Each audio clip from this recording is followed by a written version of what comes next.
Panorama group, जो सोचता है वो करता है। पर्दा आंखों से हटाने में बहुत देर लगी, हमें दुनिया नजर आने में बहुत देर लगी। नजर आता है जो वैसा नहीं होता कोई शख्स, खुद को ये बताने में बहुत देर लगी। एक दीवार उठाई थी, बड़ी उजलत में वह दीवार गिराने में बहुत देर लगी। आग ही आग थी और लोग बहुत चारों तरफ, अपना तो ध्यान ही आने में बहुत देर लगी।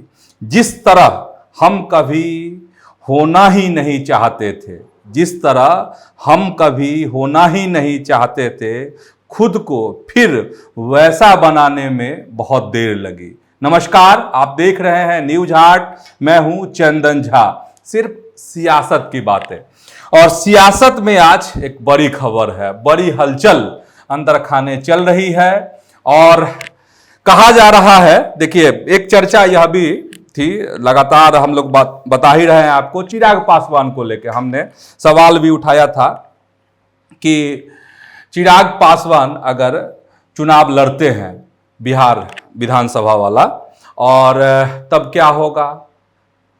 अगर मंत्री से वह इस्तीफा देते हैं मंत्री पद से, तो क्या चिराग पासवान किसी और को मौका देंगे अपने पार्टी में, जो उनके सांसद हैं उसमें से किसी को, या परिवार को ही। अब बात आगे चल रही है, बात आगे बढ़ रही है। खबर एक कहे कि बहुत तेजी के एकदम तेज रफ्तार में चलने लगी है, और खबर यह चल रही है कि मोदी कैबिनेट का विस्तार हो सकता है। और मोदी कैबिनेट का अगर विस्तार होगा तो बिहार में क्या हो सकता है। और बिहार में इसलिए कि चुनाव है, और चुनाव है तो स्वाभाविक है कि मोदी की नजर जो है, बीजेपी की नजर बिहार पर विशेष होगी। अब इसमें कहा जा रहा है कि कुछ जो समीकरण गड़बड़ा गए, समीकरण जो गड़बड़ा गए का कहने का मतलब यह है कि जो लोकसभा का चुनाव हुआ था उसमें दो तीन बातें निकल कर आई थी।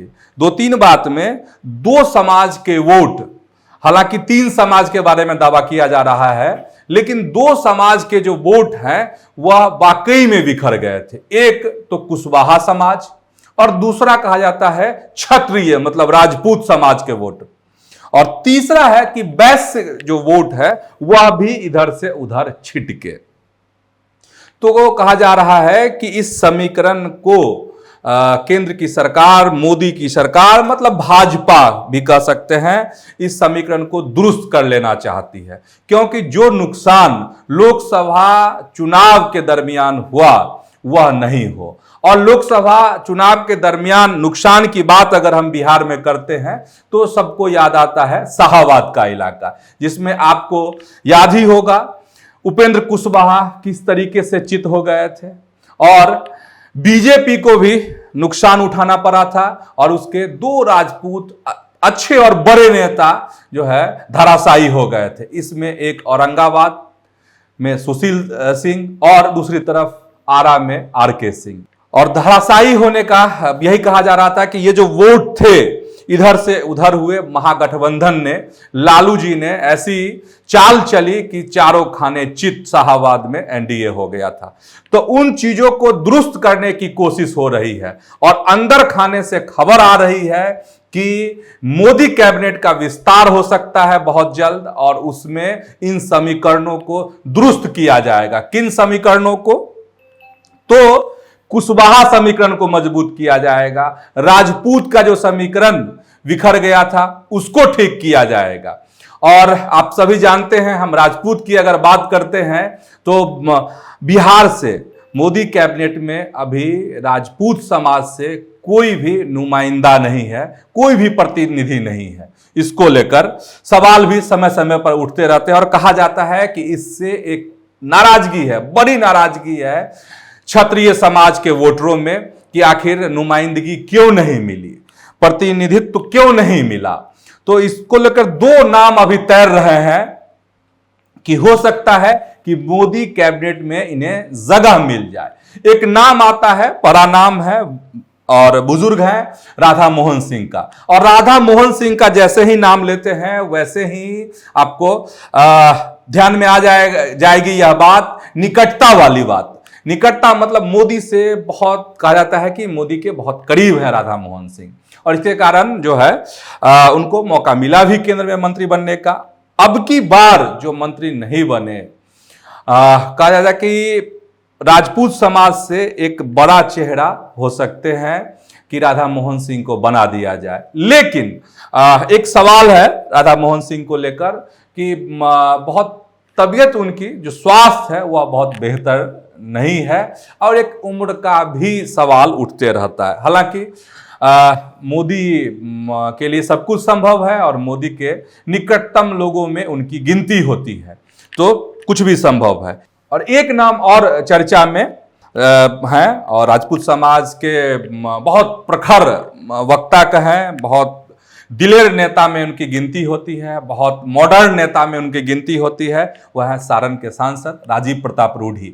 और राजीव प्रताप रूढ़ी के बारे में भी कहा जा रहा है कि अगर राधा मोहन सिंह नहीं तो राजीव प्रताप रूढ़ी को जरूर समाहित किया जाएगा, उन्हें फिर से केंद्र में मंत्री बनाया जा सकता है। हालांकि राजीव प्रताप रूढ़ी के बारे में चर्चा कर रहे हैं तो कुछ विवाद हुआ था कोविड के दौरान, और कहा जाता है कि जब फिर सरकार बनी तो उसका नुकसान उनको हुआ और इसलिए वो साइड कर दिए गए, दरकिनार कर दिए गए। अब फिर से चर्चा हो रही है कि रूढ़ी को मोदी कैबिनेट में जगह मिल सकती है। एक और नाम है, तो राजपूत समाज का समीकरण कैसे दुरुस्त बीजेपी करने में लगी है वह आप समझ गए कि इन दोनों में से कोई एक मंत्री बन सकते हैं। एक और नाम है, जनार्दन प्रसाद सिगरीवाल का नाम है, यह भी क्षत्रिय समाज से है, महाराजगंज से सांसद हैं, और कहा जा रहा है कि अगर ये दो नाम नहीं है तो सिगरीवाल को जगह मिल सकती है। और सिगरीवाल की बात अगर करते हैं तो सिगरीवाल की अपनी जो है एक छवि है, साफ सुथरी छवि है, शांत प्रिय नेताओं में इनकी गिनती होती है। हालांकि हर बार जब सरकार बनती है तो सिगरीवाल जी को यह उम्मीद रहती है कि उन्हें सरकार में शामिल किया जाएगा। सरकार में शामिल का मतलब मंत्री पद से नवाजा जाएगा, हालांकि अभी तक वह चूकते रहे हैं। और चर्चा यही है कि अगर राधा मोहन सिंह भी चूक गए, राजीव प्रताप रूढ़ी भी चूक गए, क्योंकि राजीव प्रताप रूढ़ी को लेकर यह है कि पता नहीं पार्टी या फिर मोदी शाह किस नजरिए से फिर राजीव प्रताप रूढ़ी को देख रहे हैं, या अभी समझ में अगर मंत्री पद उनको मिल जाता है तब बात यह समझ में आएगी कि जितनी भी पुरानी बातें थी वो सब धुल गई हैं, मिट गई हैं।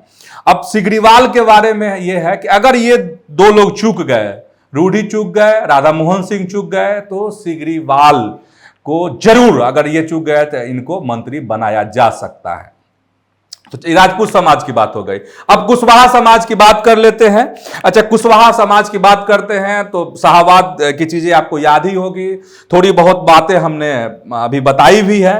अब उपेंद्र कुशवाहा को जब ये हो गया, निराश हो गए, अलग अलग जगहों से जब तमाम तरह की जब बातें उपेंद्र कुशवाहा को लेकर आने लगी तो बीजेपी ने आनन फानन में चीजों को समेटने की कोशिश की और उनको राज्यसभा भेज दिया अपने कोटे से, तो राज्यसभा के सांसद हैं।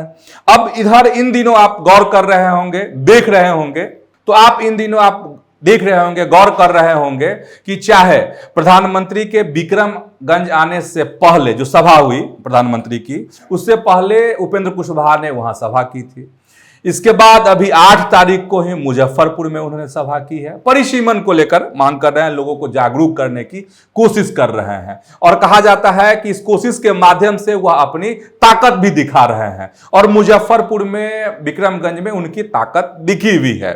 हालांकि वह थोड़ी सी नाराजगी भी जाहिर करते रहते हैं समय समय पर। वह एकजुटता की बात कहते रहते हैं उपेंद्र कुशवाहा कि एकजुट होना चाहिए, सिर्फ भाषणों में एकजुटता नहीं हो, जमीन पर भी एनडीए के जो कार्यकर्ता हैं वह कंधे से कंधे मिलाकर चले। अगर कंधे से कंधे मिलाकर चलेंगे तो वाकई में हमें वह सफलता मिल जाएगी, हमें वह हम उस लक्ष्य को हासिल कर सकते हैं जो सीएम नीतीश कुमार ने दिया है, 225 सीटों का लक्ष्य, यह कहते रहते हैं।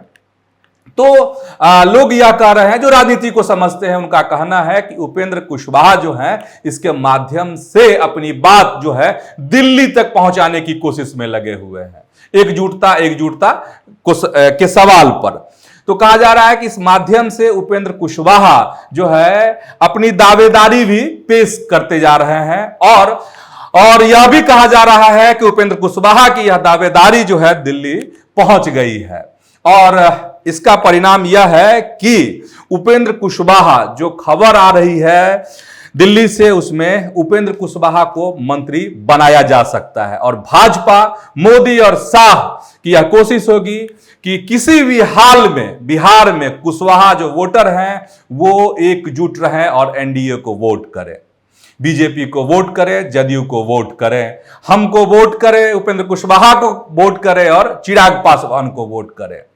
तो यह कोशिश बीजेपी की है। तो खबर यही कि इन जो 4 नाम अभी आपको हम बता रहे थे, इनमें से 2 लोगों की किस्मत चमक सकती है, मतलब मंत्री पद से ये नवाजे जा सकते हैं, उपेंद्र कुशवाहा या फिर इन 3 राजपूत नेताओं में से किसी एक को मंत्री पद मिल सकता है। इसकी तेज तैयारी दिल्ली में हो रही है। और उपेंद्र कुशवाहा का जिक्र कर ही रहे हैं तो लेटेस्ट न्यूज हम आपको बता देते हैं। उपेंद्र कुशवाहा दिल्ली कूच कर गए हैं। दिल्ली, अब समझ रहे होंगे कि किस तरीके से, हालांकि आधिकारिक रूप से अभी कोई कुछ भी कहने के लिए तैयार नहीं है। वैसे भी मोदी की अपनी एक कार्यशैली है, अमित शाह की अपनी कार्यशैली है, और कहा जाता है कि नाम बहुत नहीं उछलता है। बीजेपी क्या करती है, जेपी नड्डा क्या सोचते हैं, मोदी क्या सोच रहे हैं, अमित शाह क्या करना चाहते हैं, यह किसी के बस की बात नहीं है। लेकिन अंदर खाने की यह खबर जो चर्चा में है, जो सत्ता के गलियारे में गूंजने लगी है, वह हम आप तक पहुंचा रहे हैं कि मोदी कैबिनेट का विस्तार होगा और 2 मंत्री बिहार से बनाए जा सकते हैं। लेकिन फिर भी एक सवाल बाकी है कि अगर चिराग पासवान बिहार की राजनीति में आते हैं, जैसा कि उन्होंने आरा में कह भी दिया है कि वह चुनाव लड़ेंगे, तो चुनाव लड़ेंगे तो फिर जब चुनाव होगा, वोट पड़ेंगे, नतीजे आएंगे, तो मुझे लगता है तब चिराग पासवान फैसला ले पाएंगे कि उनको क्या करना है, केंद्र में मंत्री रहना है, नहीं रहना है। तो जब वह वक्त आएगा, जब फिर इस तरह की खबरें आएंगी हमारे तक, तब हम आपको पहुंचाएंगे। अभी फिलहाल यही खबर कि मोदी कैबिनेट का बहुत जल्द विस्तार होगा, बिहार चुनाव को साधने की कोशिश, और बिहार से कोई 2 लोग मंत्री बन सकते हैं। तो फिलहाल आज के इस सियासत कार्यक्रम में इतना ही। ऐसे ही आप न्यूज हाट के साथ जुड़े रहिए, खबरों से अपडेट रहिए। धन्यवाद, नमस्कार।